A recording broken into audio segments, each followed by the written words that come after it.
guys, welcome back to my channel. In today's video, we're going to be doing the mid-year book tag. I have never done one of these. This is a brand new channel, so there's a lot that I haven't done. So if you'd be interested to hear my answers to the 2023 book tag questions, then go ahead and keep watching. So I Googled just some of the 2022 or 2023 book tag questions. So I have no idea if these are accurate or if these are what other people are using, but I really liked a lot of these questions. There's only one of them that I really don't have an answer for, so I really enjoyed them and I want to go ahead and talk about them. The first question is the best book that I have read so far in 2023. So I couldn't pick just one book, so I picked two series. So the first series that it was the best so far in 2023 is Cassandra Clare's Infernal Devices series. So this is the Clockwork Angel, Clockwork Prince, and Clockwork Princess. So these are all books. I had already read the Mortal Instruments last year or the year before, so I was familiar with the world that this is in, the Shadowhunter world, and so this was the next series that I wanted to go ahead and pick up after I did read that original series, and I was not disappointed. I had lots of feelings. I cried during the Clockwork Princess. I had lots of emotions. I was laughing, I was mad, I was crying, I was all of the above, and I absolutely loved it. I do have the Last Hours trilogy that I do plan on reading, hopefully if not in this year but next year, so I will be continuing the Shadowhunter series, and I just really enjoyed the Clockwork Princess in particular just because I thought it wrapped up really well, and I just, like I said, had a lot of emotions. Then the other series that I absolutely loved and I have recommended time and time again to friends and family is the Good Girl's Guide to Murder trilogy. This one I didn't know how well I was going to like, but it definitely, I read these so fast. I thoroughly enjoyed them. I began to annotate in the last book, and it was just, it was going too fast, and I couldn't stop reading to like flag or annotate.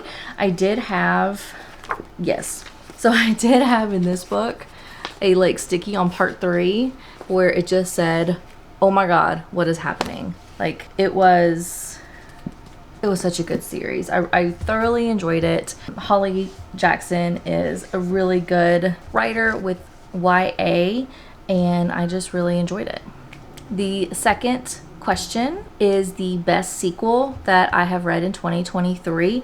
Other than the Good Girl's Guide to Murder or the Infernal Devices, the next best sequel that I think that I have read so far this year has got to be The Ballad of Never After.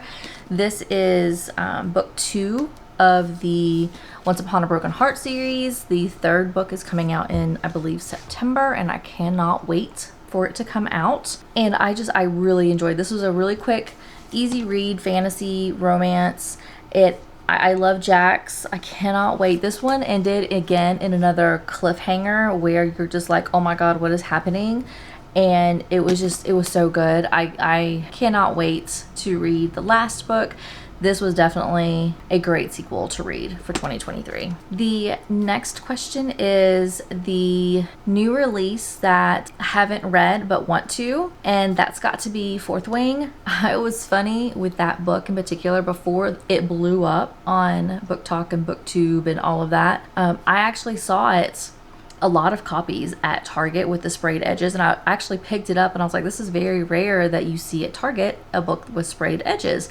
And I looked at it and I wasn't in the mood for a new book. I think I had just come from or about to go to Second and Charles to buy a bunch of used books, and I was just like, I'll come back to this if it's something that I want to get. And then it blew up literally probably 2 weeks later and haven't been able to see it since. I do have it ordered on Amazon, so it should be delivered in the next couple of weeks. So it's going to be on my July TBR. So I'm really excited to be able to read that and see if the hype is real, and it's apparently amazing by all the reviews. So that is definitely a new release that I cannot wait to read. Next question is the most anticipated new release for the second half of 2023, and that has got to be the last book in the Once Upon a Broken Heart series. The new book is going to be called A Curse for True Love, I believe, and I cannot wait because this ended, like I said, in a huge cliffhanger, and I just really can't wait to see what's going to happen. So that is, I do not have it pre-ordered yet. I probably will be pre-ordering it because I want to get it as soon as it comes out. So I can't wait for that book. So the next is the biggest disappointment in 2023, and I chose the Twisted Love. This is part of like the Twisted series. I have all of them now. I read this one and I thought I was really going to enjoy it. The problem was I just did not connect with Alex or Ava, and I thought he was kind of possessive and a little dark, and it just wasn't, he was not the character that really would draw me in to this book. So this was definitely one of my biggest disappointments. I am going to be reading this month, and probably the next couple of days I'm going to be picking up the second book in this series, which is going to be the Princess and the Bodyguard is what the story is about, and I've heard that one is really, really good. So I'm hoping I'll be able to redeem the Twisted series with that book, but this one just wasn't for me. It wasn't what I expected, and I thought I was going to like it more. The biggest surprise is the Good Girls Guide to Murder series. This is a YA mystery, and I just didn't know how I was going to like YA mystery books. I like a lot of YA books, but sometimes mysteries are hit or miss, and this was a huge surprise. I did not think I was going to like this as much as I did and read it as fast as I did for all of the books of the series. I binged all 3 of the books probably back to back. Actually, I know it was back to back, but this was definitely a big surprise. I did not think I was going to like it as much as I did, and yeah, I do anticipate reading this again and potentially like actually annotating it. Now that I know what's going to happen, it gives me a chance to kind of like annotate and flag some of the important parts that I just didn't have a chance to read or didn't have a chance to annotate because I was just so involved in the story that I couldn't stop to flag. Next question is my new favorite author, and I have 3. So I have Elsie Silver. She is someone that I just picked up a couple of the books in the Chestnut, I can't remember what the town is, but I got into it because of Sarah Caroli loved the Chestnut Springs, I don't remember what it was, but it's Flawless and Heartless, Reckless, and then there's a 4th one. I've read 2 of them already. They were on Kindle Unlimited, and they were not part of my TBR this month, and I just happened to stumble across them on Kindle Unlimited, and I binged them. Both of those books I think I read in one day each. They were just so good. I really enjoyed it. I am trying to not binge the other 2 books because I do have other books that I want to try to read this month. So those will be read within the next few weeks because I cannot wait to read them. So Elsie Silver is definitely somebody that I have really enjoyed reading. The other author that I have enjoyed reading is Abby Jimenez. I have read, this will be her 2nd book that I've ever read. I do have another book that I'm going to be reading in a couple of days, but I've really enjoyed reading her books. I think all of the 2 books that I've read so far of hers, I've given at least a 4-star, if not higher. And I just really, they're easy books to read.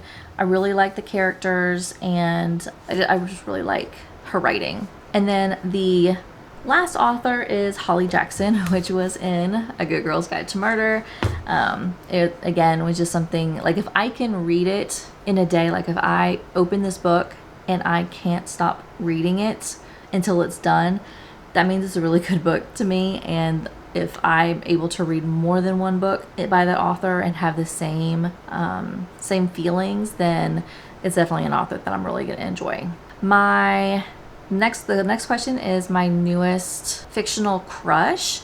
And that's going to be kind of difficult. I was going through all of my books and I like a lot of the characters, or the male characters. But so far, I think I like Wrath the best from the Kingdom of the Wicked series.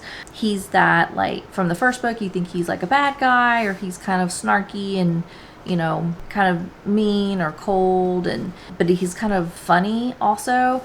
And then as the series goes on, you get more of Wrath and like why he is the way he is, and he does everything he can to protect Amelia. And it's just, I really enjoy it. I really enjoyed Wrath, and he was the one that stuck out to me over all of the other characters that I have read so far. The next question is a book that made you cry. And so far, other than the Clockwork Princess, I was kind of all over the place with that one. That one was really good. But I think the most recent one that really stuck out to me is Life's Too Short. This one had about 80% of the way through, it was funny, I was laughing, it was a good time. And then the last 20% really got emotional for me, and I was not just tearing up, but I actually had to get a tissue to blow my nose. That means, that kind of tells me that it's not just a surface level like sadness, it's actually like more in depth or more feeling to what I was reading. If I had to get a tissue and blow my nose, then it's not just it's so sad, but it's like something that's much more in depth. So that one was the one that made me cry the most, that stuck out to me. The next question is a book that made me happy, which I thought this was very appropriate. Is a book that made me happy was Happy Place. This was my very first Emily Henry book, and I didn't know what I was getting into when I picked up this book. I didn't know if it was a romance. I didn't know if it was just fictional. I didn't know what I was kind of getting. I knew the gist of the story, but I didn't quite know what I was going to get. And it's just, it made me sad at some parts, but it was more of like a just teary-eyed, not really sad. But I really enjoyed it because it was a group of friends getting together again after several years at what they call their happy place, which is like this one building or this one house that they all want to get back to before it's sold. And it was such a good time. It was the relationships amongst all of the friends, the relationship amongst Wynn and Harriet, and it was a good time. It made me happy, except for the parts that did make me sad a little bit, but overall this made me very happy and I really enjoyed it, and I can't wait to read.